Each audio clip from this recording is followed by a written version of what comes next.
അസ്സലാമു അലൈക്കും വറഹ്മത്തുള്ളാഹി വബറകാതുഹു. സൂറത്തുൽ കാഫിറൂൻ ആണ് ഇന്ന് നാം പഠിക്കാൻ വേണ്ടിയിട്ട് തിരഞ്ഞെടുത്തിരിക്കുന്നത്.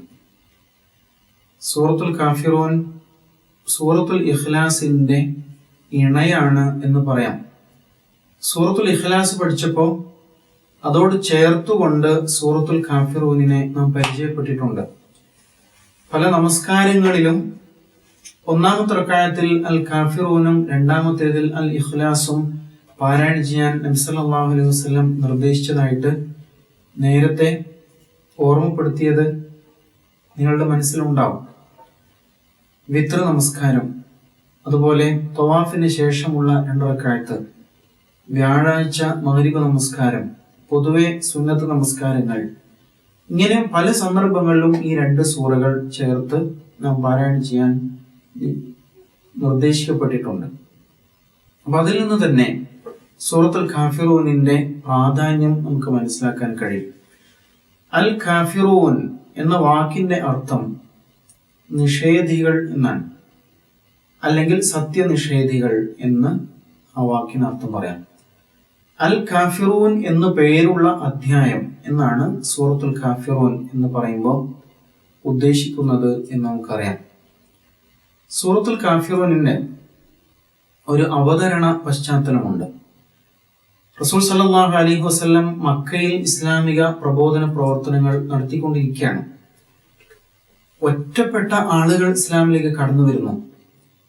വളരെ ദുർബലരായ അടിമകളും പ്രയാസം അനുഭവിക്കുന്നവരൊക്കെ കടന്നു വരുന്നുണ്ട്. എന്നാൽ ചില ഉയർന്ന വ്യക്തികളും മെല്ലെ മെല്ലെ ഇസ്ലാമിനോട് അടുത്തു ചേർന്നുകൊണ്ടിരിക്കുകയാണ്. മക്ക മുശ്രിക്കുകൾ ഇസ്ലാമിനെ മുളയിലെ നുള്ളിക്കളയാൻ വേണ്ടിയിട്ട് ദുർബലരായ അടിമകളായ ആളുകളെ ഗുരുതരമായിട്ട് പീഡിപ്പിക്കാൻ തുടങ്ങി. നമുക്കറിയാം യാസിർ കുടുംബം അനുഭവിച്ച പീഡനങ്ങൾ. യാസിർ റളിയല്ലാഹു അൻഹുവും സുമയ്യ റളിയല്ലാഹു അൻഹായും ഷഹാദത്ത് വരിച്ചു. ബിലാൽ ബിൻ റബാഹ് റളിയല്ലാഹു അൻഹു, ഖബ്ബാബ് ബിൻ അറത്ത് റളിയല്ലാഹു അൻഹു, അതുപോലെ അമ്മാർ ബിൻ യാസിർ റളിയല്ലാഹു അൻഹു തുടങ്ങിയ മഹാന്മാരായ സ്വഹാബിമാർ ഗുരുതരമായിട്ട് പീഡിപ്പിക്കപ്പെട്ടു. ബിലാൽ റളിയല്ലാഹു അൻഹുവിന്റെ ചരിത്രമൊക്കെ നമ്മൾ എപ്പോഴും അയവിറക്കാനുള്ളതാണ്. ചുട്ടുപഴുത്ത മണലിൽ കിടത്തി, നെഞ്ചത്ത് കരിമ്പാറ കയറ്റി വെച്ച്, ചാട്ടവാറ് കൊണ്ട് പൊതിരെ തല്ലി നിരന്തരം പീഡിപ്പിച്ചുകൊണ്ടിരുന്നല്ല. പക്ഷേ മക്ക മുശ്രിക്കുകളെ ഭയപ്പെടുത്തിയ ഒരു കാര്യമുണ്ട്. എന്തുകൊണ്ടാണ് ഇസ്ലാം സ്വീകരിച്ച ഒരാളെ പോലും നമുക്ക് പിന്തിരിപ്പിക്കാൻ കഴിയാത്തത്? ഒരാളെങ്കിലും ഇസ്ലാമിൽ നിന്ന് രാജിവെച്ചു എന്ന് പറയാൻ കഴിയണ്ടേ? അത് സാധിക്കുന്നില്ല. ഇത് മുശ്രിക്കുകളെ വല്ലാതെ ഭയപ്പെടുത്തിയിരുന്നു.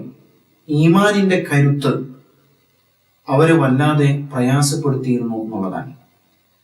അങ്ങനെ അവർ മറ്റൊരു അടവ് നയം സ്വീകരിക്കാൻ വേണ്ടിയിട്ട് ആലോചിച്ചു. എന്താണത്?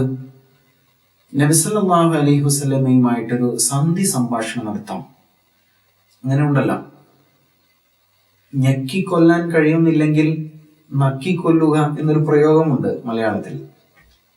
എന്ന പോലെ പീഡനങ്ങൾ കൊണ്ട് അടിച്ചൊതുക്കാൻ കഴിയില്ല എന്ന് വന്നപ്പോ മെല്ലെ കൂടെ ചേർന്ന് ഒത്തുതീർപ്പിലെത്തി ഒരു സൗഹൃദത്തിന്റെ അന്തരീക്ഷം സൃഷ്ടിച്ചാൽ എന്നിട്ട് നമുക്ക് മെല്ലെ മെല്ലെ ഇതിനെ നശിപ്പിച്ചെടുക്കാം എന്നവർ കരുതി.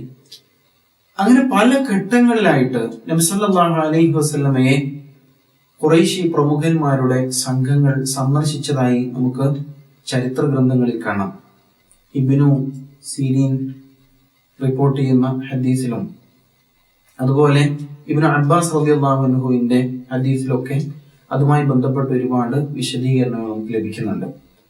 അതിൽ ചുരുക്കം ഇതാണ്: പ്രവാചകൻ സല്ലല്ലാഹു അലൈഹി വസല്ലമയെ സമീപിച്ചിട്ട് അവർ സന്ധി സംഭാഷണം നടത്തി. മുഹമ്മദേ, എന്തിനാണ് നാം ഇങ്ങനെ പ്രശ്നവും കുഴപ്പങ്ങളൊക്കെ ഉണ്ടാക്കുന്നത്? കുടുംബങ്ങൾ തമ്മിൽ തല്ലിക്കൊണ്ടിരിക്കുന്നു, മാതാപിതാക്കളും മക്കളും തമ്മിൽ പ്രശ്നം, ഭാര്യയും ഭർത്താവും തമ്മിൽ പ്രശ്നം, നാട്ടിലാകെ കുഴപ്പം. അതുകൊണ്ട് ഇത് നമുക്കൊന്ന് അവസാനിപ്പിക്കണം. എന്താണ് താങ്കൾക്ക് വേണ്ടത്? താങ്കൾക്ക് ഞങ്ങൾ അധികാരം തരാം, അതാണ് വേണ്ടതെങ്കിൽ. ഇനി സമ്പത്താണ് വേണ്ടതെങ്കിൽ അത് നൽകാം. പക്ഷേ ഞങ്ങളുടെ കുലദൈവങ്ങളെ തള്ളിപ്പറയുന്നത് ഒന്ന് അവസാനിപ്പിക്കണം. ഇത് മാത്രമേ ഞങ്ങൾക്ക് പറയാനുള്ളൂ എന്ന് നബി സല്ലല്ലാഹു അലൈഹി വസല്ലമയുടെ മുമ്പിൽ വന്ന് അവർ പല ഘട്ടങ്ങളിൽ ആവശ്യം ഉന്നയിച്ചിട്ടുണ്ട്. പ്രമുഖരായ ഖുറൈശി നേതാക്കൾ Walid bin Mughira, Umayyah bin Khalaf തുടങ്ങിയിട്ടുള്ള വലിയ വലിയ ആളുകൾ തന്നെ റസൂൽ സല്ലല്ലാഹു അലൈഹി വസല്ലമയെ നേരിട്ട് സമീപിച്ച് ഈ ആവശ്യം ഉന്നയിച്ചതായിട്ട് പറയുന്നുണ്ട്. അതിൽ അവർ മുന്നോട്ട് വെച്ച ഒരു കണ്ടീഷൻ ഉണ്ട്. മുഹമ്മദ്, 1 വർഷം ഞങ്ങളുടെ ദൈവങ്ങളെ നീ ആരാധിക്കൂ, അടുത്ത വർഷം നിന്റെ ദൈവങ്ങളെ ഞങ്ങളും ആരാധിക്കാം. വളരെ നല്ലൊരു ഫോർമുല അല്ലേ?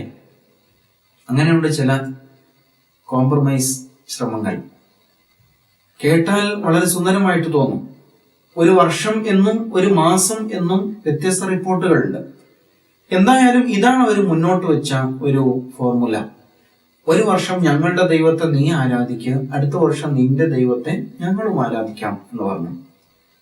ഇതിന് അള്ളാഹു സുബ്ഹാനഹു വ തആല നൽകുന്ന മറുപടിയാണ് ഈ അധ്യായം. റസൂൽ സല്ലല്ലാഹു അലൈഹി വസല്ലം വല്ല മറുപടിയും പറഞ്ഞോ? ഒന്നും പറഞ്ഞില്ല. കാത്തിരിക്കാം എന്ന് പറഞ്ഞുകൊണ്ട് പ്രവാചകൻ സല്ലല്ലാഹു അലൈഹി വസല്ലം തൽക്കാലം വിഷയം അവസാനിപ്പിച്ചു. പക്ഷെ അതുപോലും അവർ പ്രചരണായുധമാക്കി എന്നുള്ളതാണ്.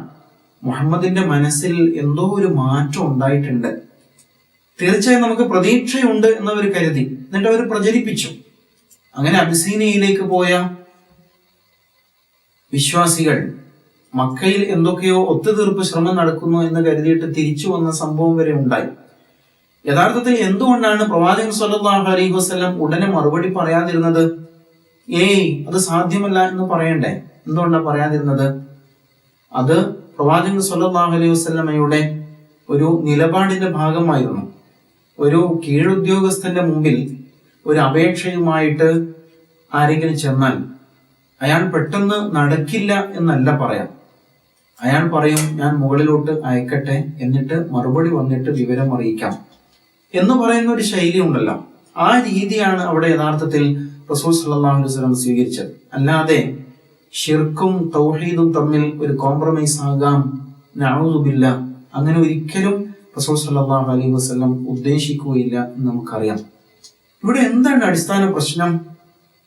ഇത് തന്നെയാണ്. രണ്ടും 2 പ്രകൃതമുള്ളതാണ്. ഒന്ന് തൗഹീദാണ്, മറ്റത് ശിർക്കാണ്.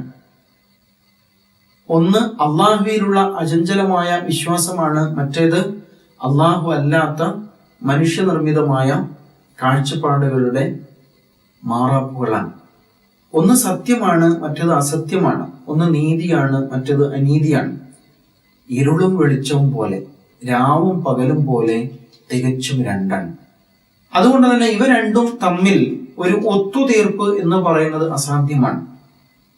ബാബരി മസ്ജിദ് സംഭവം കത്തി നിൽക്കുന്ന വേളയില് നമ്മുടെ നാട്ടിലെ ചില ബുദ്ധിജീവികൾ ഒത്തുതീർപ്പ് വ്യവസ്ഥ മുന്നോട്ട് വെച്ചിരുന്നു. എന്താണ് പ്രശ്നത്തിന് പരിഹരിക്കാൻ മാർഗം? താഴെ തട്ട് ക്ഷേത്രമാക്കാം, മുകളിലെ തട്ടില് നമസ്കാരം നടക്കട്ടെ എന്ന് പറഞ്ഞിരുന്നു. എന്നൊക്കെ പറയുന്ന പോലെയുള്ള ഒരു ഫോർമുലയാണ് യഥാർത്ഥത്തിൽ ഇവിടെ മുന്നോട്ട് വെക്കപ്പെട്ടത് എന്ന് നമുക്ക് മനസ്സിലാക്കാൻ കഴിയുന്നു. ഇതിന് അല്ലാഹു സുബ്ഹാനഹു വ തആല നൽകുന്ന വളരെ വ്യക്തതയുള്ള മറുപടിയാണ് ഈ സൂറയിൽ അവതരിച്ചിരിക്കുന്നത്. സൂറയുടെ തുടക്കം തന്നെ യാ അയ്യുഹൽ കാഫിറൂൻ എന്നാണ്. സത്യനിഷേധികളെ. ആ വിളിയിൽ തന്നെ യഥാർത്ഥത്തിൽ കൃത്യമായ മറുപടി ഉണ്ട് എന്ന് നമുക്ക് മനസ്സിലാക്കാൻ കഴിയും. ഈ സൂറ വളരെ സവിശേഷമായൊരു സൂറയാണ്. സൂറത്തുൽ കാഫിറൂനും സൂറത്തുൽ ഇഖ്ലാസും തമ്മിൽ പരസ്പര ബന്ധമുണ്ടെന്ന് പറഞ്ഞല്ലോ. ഇവ രണ്ടും ഒന്നിച്ച് പാരായണം ചെയ്യാൻ നിർദ്ദേശിക്കപ്പെട്ടതിനൊക്കെ പിന്നിൽ വലിയ ലക്ഷ്യമുണ്ട്. സൂറത്തുൽ കാഫിറൂൻ യഥാർത്ഥത്തിൽ അള്ളാഹു അല്ലാത്ത എല്ലാറ്റിനെയും നിഷേധിക്കുകയാണ് ചെയ്യുന്നത്. ലാ അഅ്ബുദു മാ തഅ്ബുദൂൻ, നിങ്ങൾ ഇബാദത്ത് ചെയ്യുന്നവയെ ഞാൻ ഇബാദത്ത് ചെയ്യുകയില്ല എന്ന് പറഞ്ഞുകൊണ്ട് നിഷേധിക്കുകയാണ് പൂർണ്ണമായിട്ടും. എന്ന് പറഞ്ഞാൽ ഒന്നാമതായി നമ്മുടെ മനസ്സിലെ എല്ലാ കളകളും പറിച്ചു കളയുക എന്നതാണ് ഇവിടെ സംഭവിക്കുന്നത്.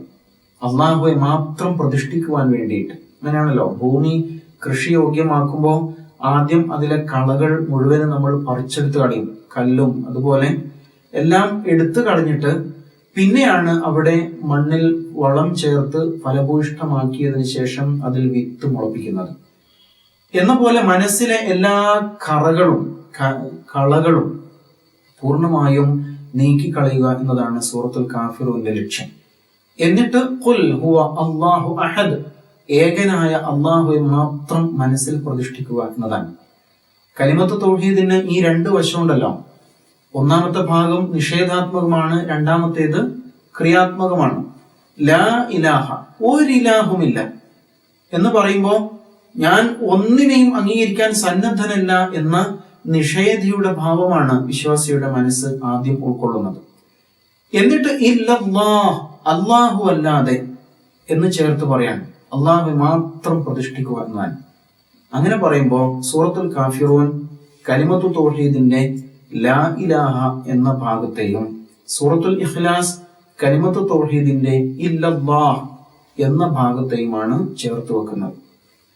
ഈ രണ്ട് സൂറകളും ഒന്നിക്കുമ്പോൾ ലാ ഇലാഹ ഇല്ലല്ലാഹ് എന്ന ആദർശവാക്യത്തിന്റെ പൂർണ്ണത നമുക്ക് ലഭിക്കുന്നു.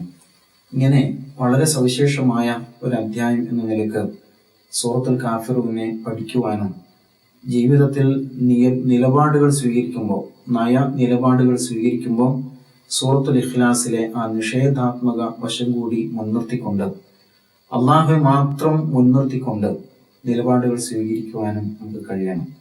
അള്ളാഹു സുബ്ഹാനഹു വ തആല അതിന് തൗഫീഖ് ചെയ്യുമാറാവട്ടെ.